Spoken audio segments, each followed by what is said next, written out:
Mu nama yahuje ibihugu vya Afrika n'igihugu c'Ubushinwa yabaye kuva ku wa kane gushika ku wa gatandatu Nyakanga umwaka wa 2024 harashizweho ibikorwa 10 bigiye gushigikirwa mu ntumbero yo gukomeza imigenderanire y'Ubushinwa n'ibihugu vya Afrika. Ivyo bikorwa bishikirizwa na Rosine Guilaine Gatoni, umuvugizi umukuru w'igihugu c'u Burundi.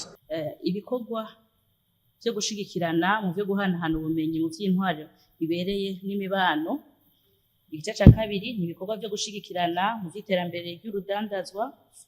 Ibikorwa bigira gatatu ni vyo gushigikirana mu vy'amahinguriro. Hanyuma ibikorwa vyo gushigikirana mu vyo kubaka amabarabara ahuza ibihugu aciye ku mazi, kw'isi yumye canke mu birere. Igice ca gatanu ni ibikorwa vyo gufashanya mu vy'iterambere. Ca gatandatu ni ibikorwa vyo gufashanya mu vyo guteza imbere amagara y'abantu.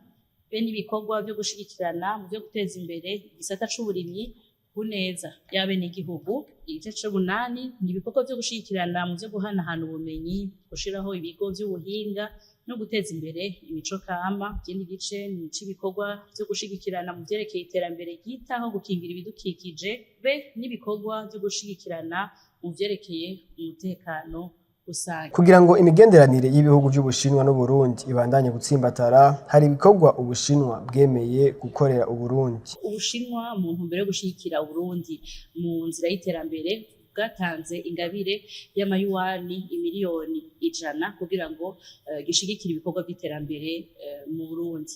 Ubushinwa bugiye kandi gusimbataza ibikorwa vyo gukarisha ubwenge no guhanahana ubumenyi mu bisata bitandukanye n'igihugu canke abahinga b'abarundi.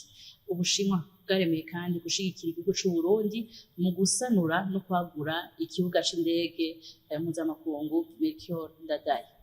Mu vyerekeye inyubako, Ubushinwa bugiye gushigikira Uburundi mu kubaka inyubako y'ubushikiranganji vyo bujejwe harimo imigenderanire. Mwomenya ko muri iyo nama Ubushinwa bwemeye gutanga ingurane miliyaridi 50 z'amadolari y'abanyamerika ku bihugu vya Afrika mu kiringo c'imyaka 3.